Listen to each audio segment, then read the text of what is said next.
All right. Here we go. I'm gonna make some vegan saag. And we're gonna use 2 bunches of spinach. I'll try and do the macros on this one because I think you'll all be really interested to know what kind of potassium we have. And this is all freshly cut, so I'm not going to cut the ends off this. They're all still real green. But there's 1 bunch, 2 bunch. It says to use fenugreek. I can't find fenugreek. The reason for fenugreek is a bitter leafy green. So we're going to do some cilantro since that's what I have. You can use parsley, cilantro, mustard greens, it says. These are organic and pre-rinsed, so I'm not going to rinse them either. I will just look them over.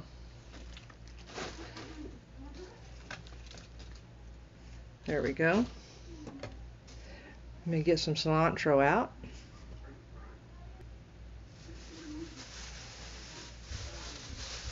Alright, we're going to use a half a bunch of cilantro. It's starting to go bad. We might go ahead and use it all. Okay, let's get these rough pieces out of the middle. How that happens, don't know. Rebecca's at the gate. We might hear her chime in a minute. Let me get these in a pot and show you exactly how much it is. You saw the 2 bunches of greens. And I'll show you what this looks like in just a minute as it cooks down. What I'm going to do now is just cook some Brussels sprouts. I got some olive oil as usual. Lots of it. Your vegetables, there we go, this one's already empty. And I've got another one, thank goodness. But your vegetables will always soak it up. And we're going to use olive oil because for every tablespoon it's 14 grams of fat. Olive oil. I live by this stuff. I said my daughter always talks to me about going through one of these in less than a week. I should buy it by the case.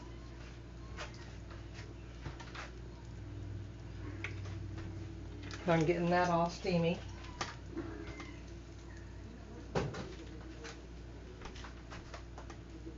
And we're just doing Brussels sprouts today with our saag because I'd like to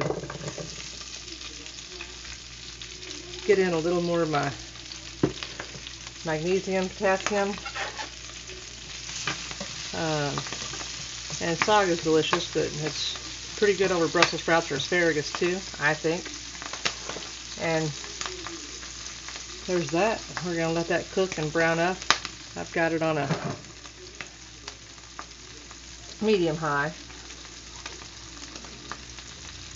I like to brown it up quite a bit. Almost gets a crunchy texture to it, kind of like if you were to bake it. We'll be back with the rest of the saag. Yeah, that little bit of olive oil is already gone. So we'll probably add another 1/4 cup. If it starts to get dry, seriously, just add olive oil. That was maybe an 1/8 cup. We'll add a 1/4 cup before it's all over with.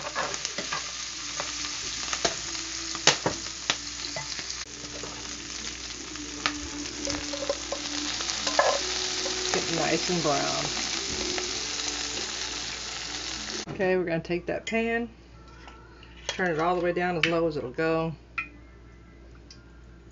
More olive oil. Gonna start our saag. First thing is 1 teaspoon of cumin seeds.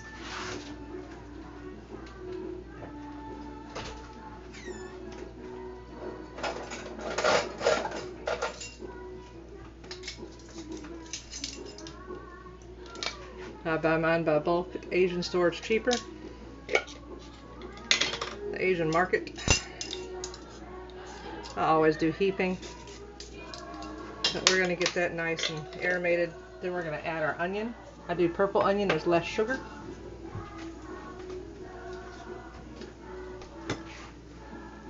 weight in here. It's sliced as thin as possible. And if you got a processor, you can put it in there, whatever. But we're going to cook it down basically, so it just blends in with the saag. You see those getting really dark? I probably should have cooled my pan off a little bit, but it's okay. If you overcook them, it will get a little bitter. There's that. Let's add in the onions. We're going to do 3 cloves of garlic.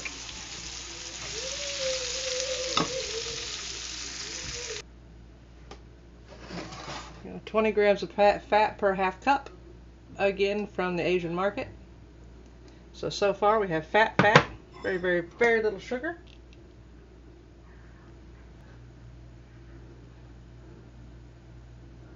Okay, here's what all of our spinach and greens look like. It's huge, it's full.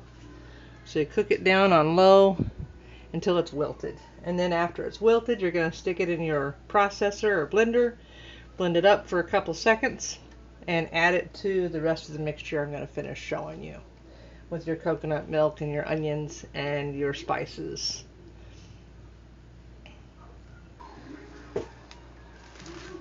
It's a little hard to twist and spin, but you just start flipping it, pull from the bottom. I've just got like maybe a cup of water down there, a little bit of oil.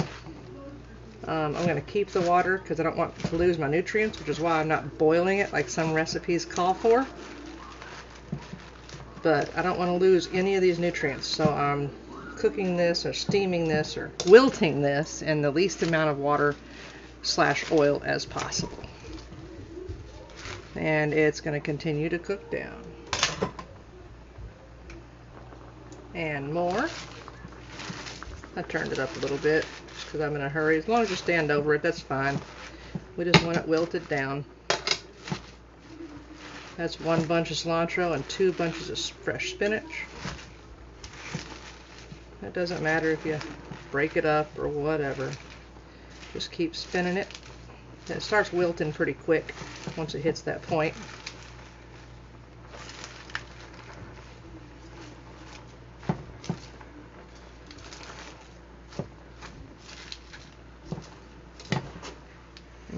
Here we go. Bring that up top. Push the rest down. Separate it out. Y'all know how to do it.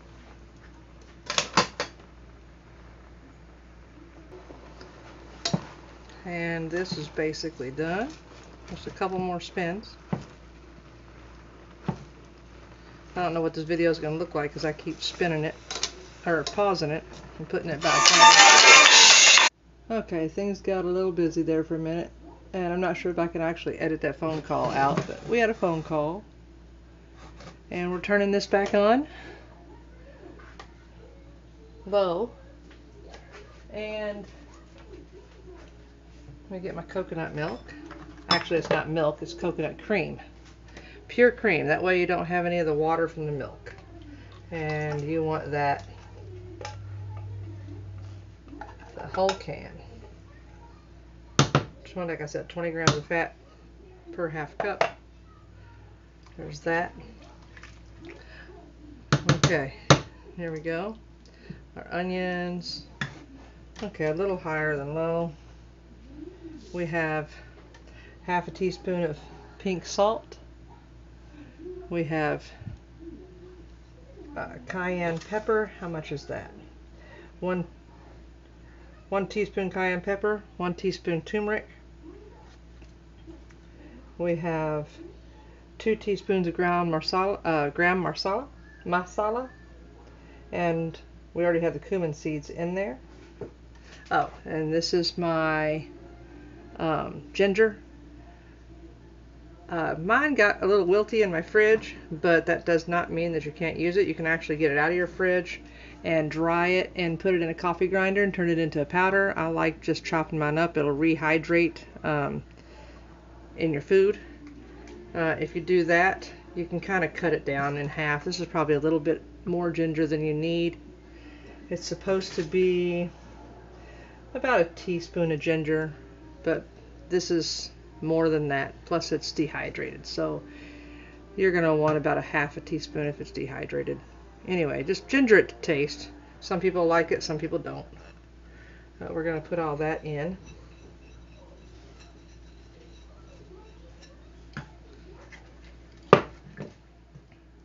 And let that cook down.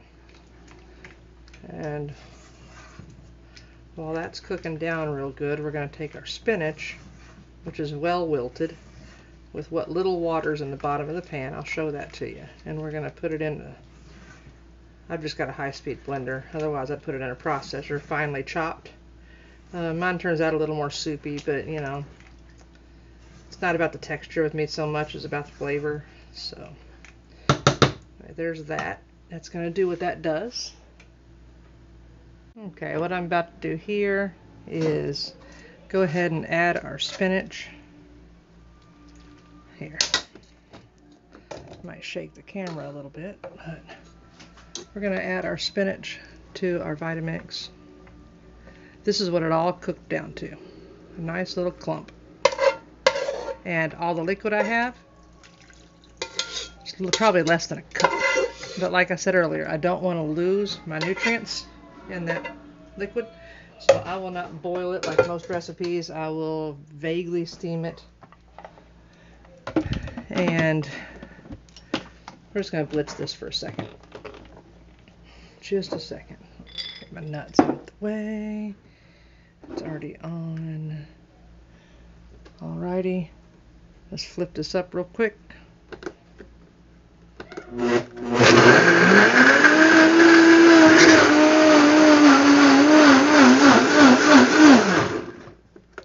Oh, I should have had a little plunger thingy, but we're good. We did good. Here's all that. And let's get ready to mix it. Our mixture's getting pretty well done. My videography needs a lot of work. But here's this. It's looking really nice. I'm going to go over my ingredients just to be sure. I'm still perfecting this recipe. I'd like to have a little more spice to it. But we'll see.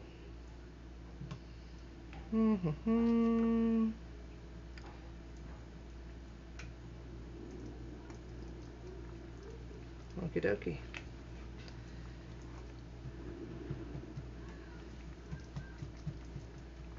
We're going to let this cook a little bit more with the spinach in it.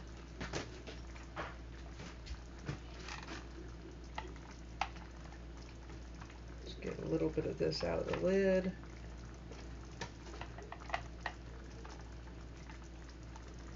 Spinach and greens mixture.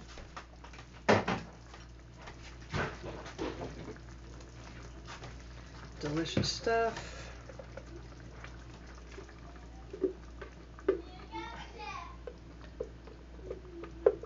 Here we go. Sometimes wish the Vitamix wasn't so lumpy, that way you can get everything out nice and clean. But it makes you work for it a little bit. It's alright. It's wonderful. I don't know what I'd do without it. I actually adjusted my food budget because I wanted this so badly. Adjusted my food budget for 6 months, actually, because I wanted this so badly. So that is what it is, but I will say, even in doing so, it was well worth it. One of the things that you kind of need for vegan cooking. Good vegan cooking. I'll tell anybody any day to get a Vitamix. My kale smoothies alone have improved so much.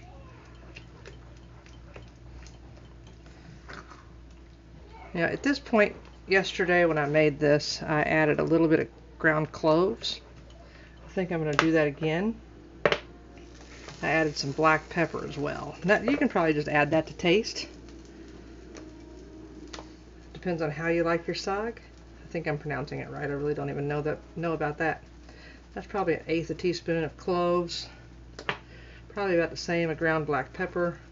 I'm not taking the time to do my fresh cracked. I'll do fresh cracked over top of it when I eat it. And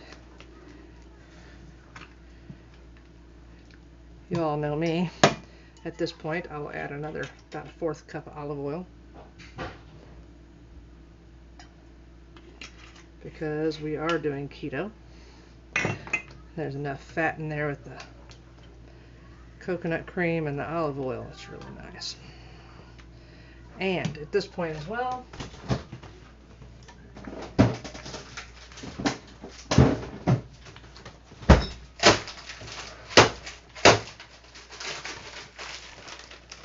I will add about a cup of Dahlia mozzarella cheese. The paneer saag, it usually has cheese in it, fried cheese. This just gives it a nice little texture, nice creaminess, and makes it really, really good. And again, that looked funky, and you heard all that banging around a second ago because I keep mine in the freezer so it doesn't go bad. I don't use it very often. It's kind of a treat.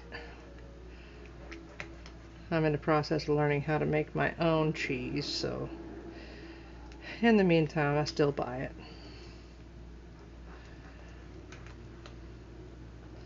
Let's do a little taste real quick. That's delicious. Be back in a minute. Brussels sprouts, saag, nuts, olives, avocado, and some leftover curry.